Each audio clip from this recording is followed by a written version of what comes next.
उसले फेरि बाटो त बन्द गरिहालेछ हो।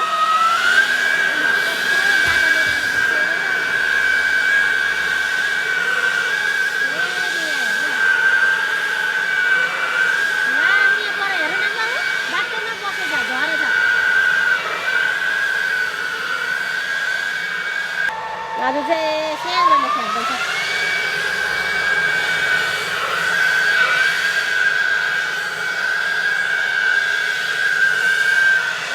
बाटो सानो खोलेको थियो कस्तो बनाइदिएछ हो।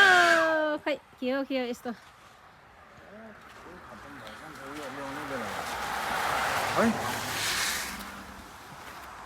त्यो माथिको घरको मान्छेले जेसिबीले सबै डाङडुङ उनीहरूको चाहिँ अब कम्पनीको जेसिबी छ।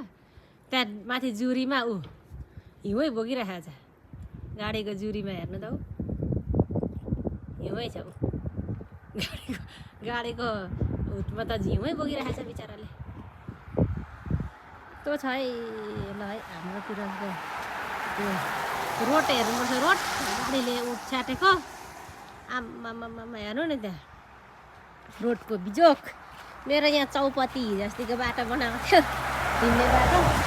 चौपती बाटो लु के हो यस्तो। ल हेर्नु त यहाँ हिउँको थाक यतातिर ल बिजोक बिजोक बिजोक बिजोक बिजोक। ल सबैले एउटा एउटा आफ्नो आफ्नो सानो सानो ठाउँ मात्रै खोलेको छ। ठुल्ठुलो ठाउँ खोल्नु सकेको छैन। ल हेर्नुहोस् है के हो यस्तो हो यो। लु यो परेको अवस्था ल हेर्नुहोस् न है। आम्मामा लु सानो चिलिक्कै पारेर पुरा नुन पो लगाइराखेको थियो त हामीले। हेर्नु है यिनीहरूले बाटो बनाएको यसरी सानो बाटो खोलेको छ। कति चाहिँ थुपारेको छ यहाँ यता यसो गरेर। लु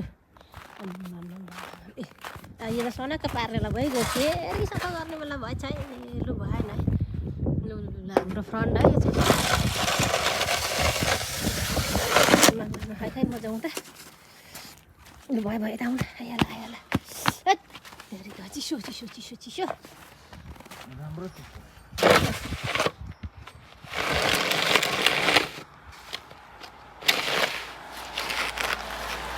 यता फ्याँक्नु यता यता आफ्नै प्रपर्टीमा फ्याँक्नु पर्छ। उता नफ्याँक्दियो यता रोडै आधा त्यसै छ।